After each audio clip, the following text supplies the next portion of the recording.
लोकमाता अहिल्याबाई स्वधर्म, स्वराज और सुशासन की ध्वजवाहिका थी। उनका पूरा जीवन हम सबके लिए एक अलग आदर, और न केवल हमारे लिए बल्कि पूरे देश के लिए वो सुशासन की भी प्रतीक थी। अपनी विकट कठिनाइयों भरे शासन के दौर भी जो हमारी सांस्कृतिक एकता का सूत्रधार, ये जो हमारी वर्तमान की भारत की जो मूल अवधारणा है, उस भाव को जागृत करते हुए अपने राज्य के बाहर जाकर के राष्ट्र की अवधारणा को पुष्ट करने के लिए अगर किसी ने काम किया है तो हमारी महारानी अहिल्याबाई है। मैं उनको नमन करता हूं, उनको श्रद्धा से स्मरण करता हूं। कई कई कारणों से उनको युगों युगों तक याद किया जाएगा। उनके द्वारा तत्समय में किए गए प्रयोग, उनके अपने जीवन, एक एक चीज हमारे लिए प्रेरणा के अलग प्रकार के अवसर उपलब्ध कराती, जो सदैव हम धारण कर सकते हैं। शिक्षा के प्रति उनका अपना स्वयं का आग्रह, उस कठिन दौर में शिक्षा भी वो पाती है, और वो शिक्षा पाने के साथ साथ सभी प्रकार के विषयों में जिस ढंग से रुचि लेकर के वो आगे बढ़ी हैं।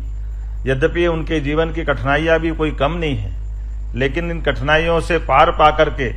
सच्चे अर्थों में आज का दीक्षांत हम उनको स्मरण कर लें तो शिक्षा के बाद दीक्षा का सही पाठ पढ़ाने के लिए केवल देवी अहिल्याबाई का नाम ले लें तो हमको लगेगा हमारा जीवन धन्य हो जाएगा। किताबी ज्ञान से आगे बढ़ के व्यवहारिक जीवन में आने वाली कठिनाइयों के उथल पुथल के दौर में हिमालय की ऊंची चोटी एवरेस्ट से भी ऊंचा मनोबल लेकर जिस ढंग से उन्होंने जीवन जिया है,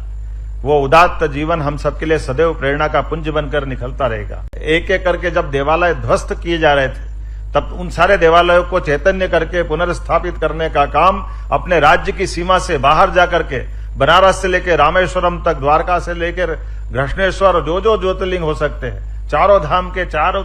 दरवाजे अपने देश के जो हम मोटे तौर पर अपनी चतुर्सीमाओं से जिनको आंकते हैं, सारे स्थानों पर जो शासन की मूल भावना होती है, भिक्षुगृह, भूखा कहीं भी रहे, ये शिक्षा का कितना बेहतर पाठ हो सकता है। भिक्षु कोई होना ही नहीं चाहिए, तो अपने राज्य की सीमा से बाहर जाकर के भी भिक्षुगृह, चाहे बनारस हो चाहे द्वारका हो, इसी प्रकार से अन्न क्षेत्र की स्थापना करना, पीने के पानी की कुएं की व्यवस्था करना, स्नान के लिए घाट बनाना, महिलाओं के स्नान के लिए अलग से घाट बनाना, जो जिस रूप में आगे बढ़ना चाहे उसको अवसर उपलब्ध कराना। और तो और उस समय भी जब वो दौर बहुत कठिन दौर था, ऐसे में स्त्री शक्ति को, नारी सेना की बात करना भी बड़ी कठिन बात थी, लेकिन उस समय भी उनने अपनी सेना में, यूनिट में नारी को महत्व देकर सीधे सीधे उनको अपने इस भाव से जोड़ा है कि राष्ट्र की आवश्यकता पर स्त्री पुरुष में कोई भेद नहीं हो सकता है। यह भाव बहुत सरल नहीं है, लेकिन उस कठिन दौर में भी उन्होंने भाव को स्थापित किया है। हम सबका सौभाग्य है, केवल वो नहीं, उनके जैसे और बहुत सारे विषय हैं शासन के अपने यहाँ के सूत्रों पे भी, जिस ढंग से उनने अपने कई मौके पे बताया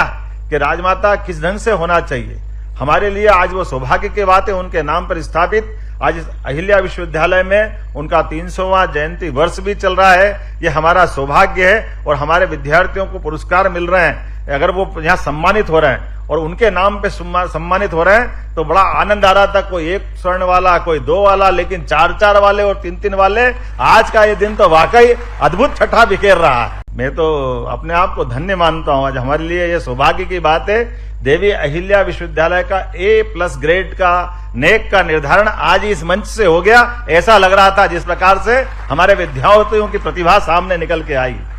मैं सौभाग्यशाली हूं, आज के हमारे कार्यक्रम की मुख्य अतिथि भी कमोबेश उस कठिन दौर से ही निकल के आई, जो माननीय महामहिम राष्ट्रपति के नाते से हम जानते हैं आज। लेकिन आपने भी अपने जीवन के उन कठिन क्षणों से जी करके, शिक्षा की कठिनाइयों के बाद भी आपने शिक्षा के लिए पूरी शिक्षा पाई, और जीवन के तमाम झंझावातों से, सभी प्रकारों से संघर्ष करते हुए मैं मान के चलता हूं आपका जीवन भी धन्य है। आपने किस प्रकार से अपने जीवन की तमाम लड़ाइयां लड़ते हुए बाकी को प्रेरणा देने के लिए आज हमारे बीच में गौरवान्वित कर रही हैं इस पद को, और माननीय महामहिम के नाते, राष्ट्रपति के नाते से दुनिया के सबसे बड़े लोकतंत्र को गौरवान्वित कर रही हैं, न केवल एक क्षेत्र में बल्कि और महत्व का